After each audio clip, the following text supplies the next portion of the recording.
5 minutos. Se han pasado de las 9 de la mañana. Seguimos aquí de jueves ingobernable por la 89.7 FM con la 101.9 también, para meterse ahí en todos los huequitos que podamos de punta a punta de este Valle de Tras la Sierra.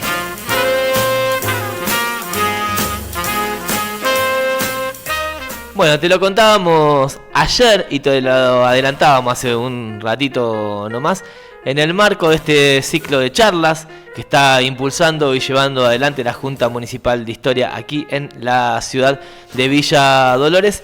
En el día de mañana, 29 de mayo, a la tardecita, 7 de la tarde, en la Casa de la Cultura de esa ciudad, se va a realizar una nueva charla. Estamos hablando de mujeres cordobesas abriendo espacios y pasando límites. Congregaciones religiosas nacidas en Córdoba en el siglo XIX. Charla que va a estar a cargo de la historiadora y miembro ahí de la Junta Provincial de Historia ahí en nuestra provincia de Córdoba, Gabriela Peña, con quien ya estamos ahí del otro lado de la línea. Gabriela, te agradecemos muchísimo ahí por tu tiempo y por estos minutitos al aire. ¿Cómo estás?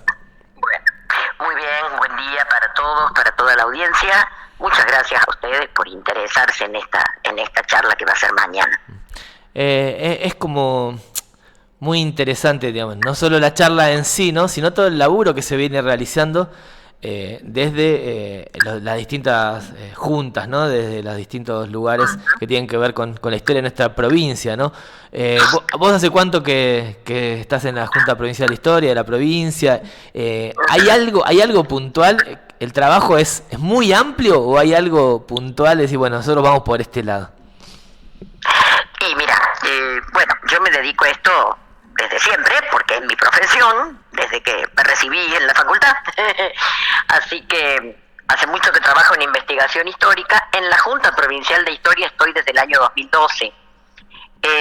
La Junta Provincial de Historia es un organismo, digamos, dependiente de la Agencia Córdoba Cultura.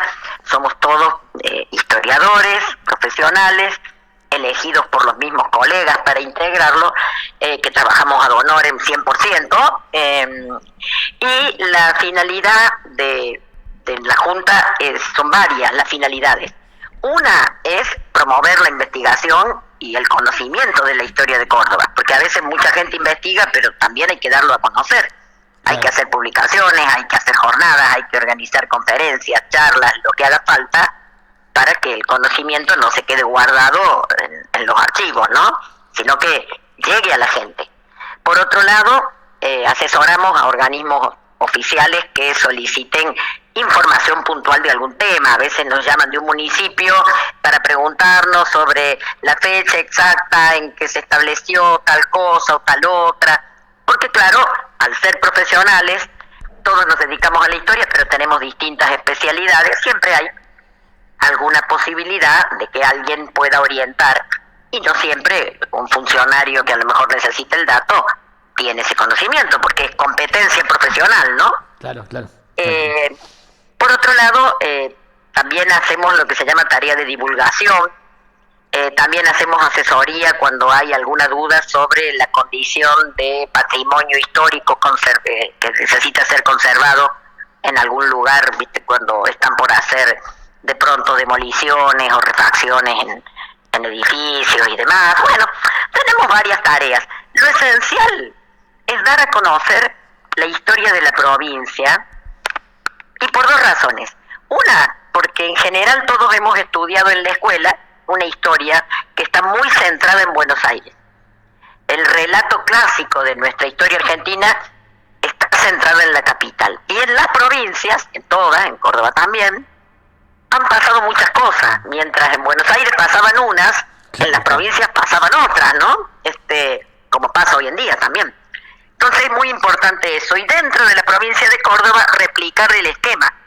Muchas veces se habla mucho de lo que pasó en Córdoba capital y no se promueve el estudio de las historias regionales, de las microhistorias.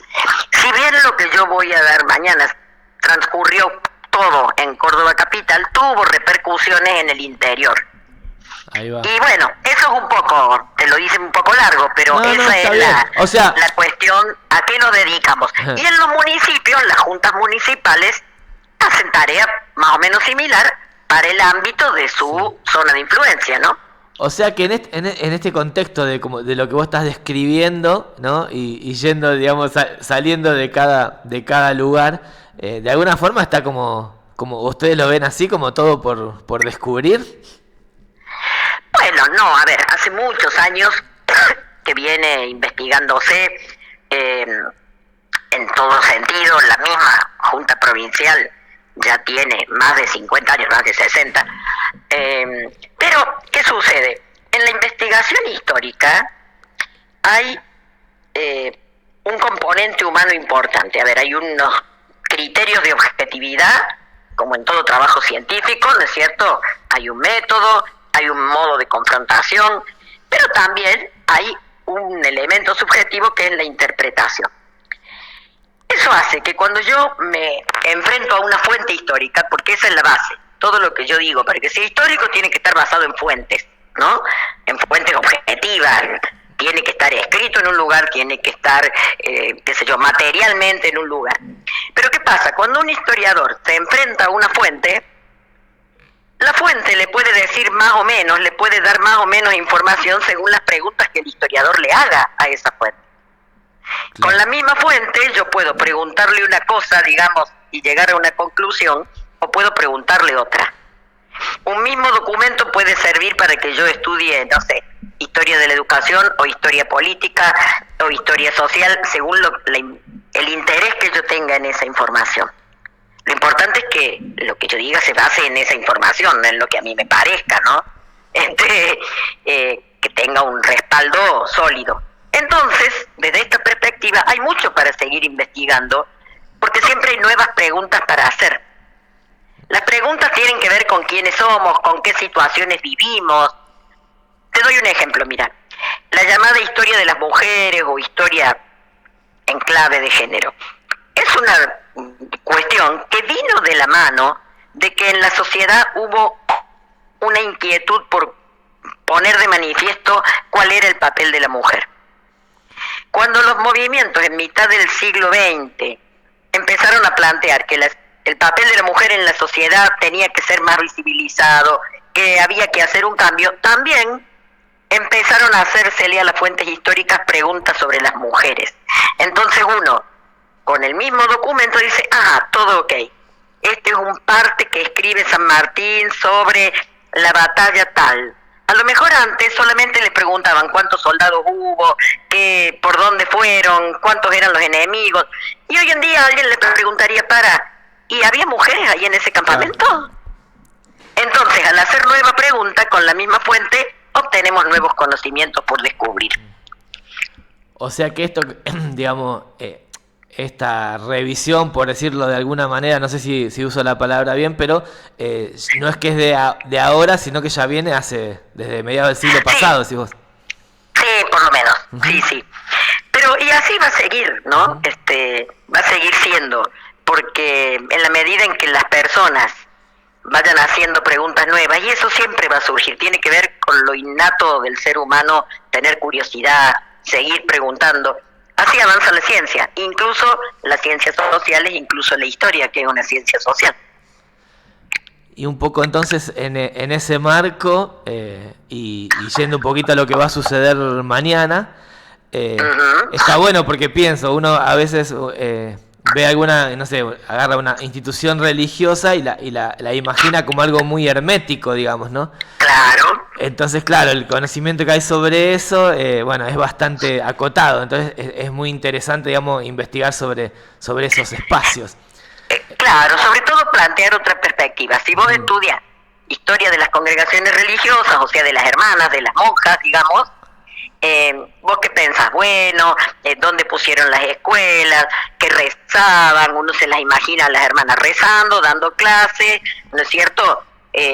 Y no mucho más, cuidando a las niñas si tenían internado.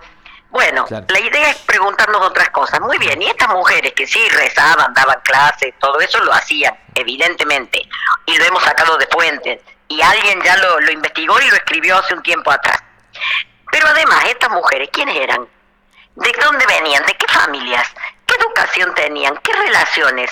Y lo que ellas hacían, ¿cómo influía? Son preguntas nuevas que permiten sumar conocimientos. Desde ahí es que lo vamos a enfocar. No solo, obviamente, fundan congregaciones religiosas, son monjas, son personas cristianas, están enmarcadas en el ámbito de la Iglesia Católica, eso obviamente que sí. Pero sí, además, sí, ¿qué más podemos saber de ellas? ¿No? Y ¿Quiénes eran? En fin, eso. Digamos, la posibilidad de no sé cómo decir, de tomar otros lugares, ¿no? Que no son los tradicionales, o por lo menos no los conocidos, ¿no? ¿Tienen que ver con cada contexto del momento, cada contexto histórico, o tiene que ver exclusivamente con lo que sucede adentro de las congregaciones? No, tiene que ver con el contexto. Uh-huh. Lo que vamos a intentar es mostrar cómo interactuaron en un determinado contexto, porque es cierto, uno podría decir, hoy interactúan de este modo, sí, hoy, pero hace 130 años la realidad era otra e indudablemente interactuaron de otro modo. Bueno, ¿cuál? ¿Cómo? ¿No? Lo interesante es poder verlas actuando en su contexto. Perfecto. Y a través del tiempo, ¿no? Si bien la charla va a hablar un poco ahí de ese momento, ¿cómo se fue desarrollando después, ¿no? Hacia adelante la posibilidad de tomar más lugares de liderazgo, ¿no? Y de que se visibilice. ¿Cómo fue? Esa es la idea, poder plantear que en un contexto fue de un modo. Ahí va. Todas las instituciones, todas, sin excepción, religiosas, no religiosas, todas las instituciones evolucionan de acuerdo al tiempo y al espacio en el cual se desarrollan. Ninguna institución, ni la más conservadora, es exactamente igual que cuando se creó, ni la más avanzada y progresista es totalmente diferente de cuando se creó. Y con esto, insisto, me refiero a cualquier tipo de institución. Entonces, no vamos a desarrollar mañana cómo evolucionaron todas las 6 congregaciones, solamente vamos a dar unos comentarios sobre el inicio, porque a veces conocer el origen ayuda a poder reinterpretar el transcurso del tiempo y también el presente. Desde esa perspectiva es que lo vamos a hablar.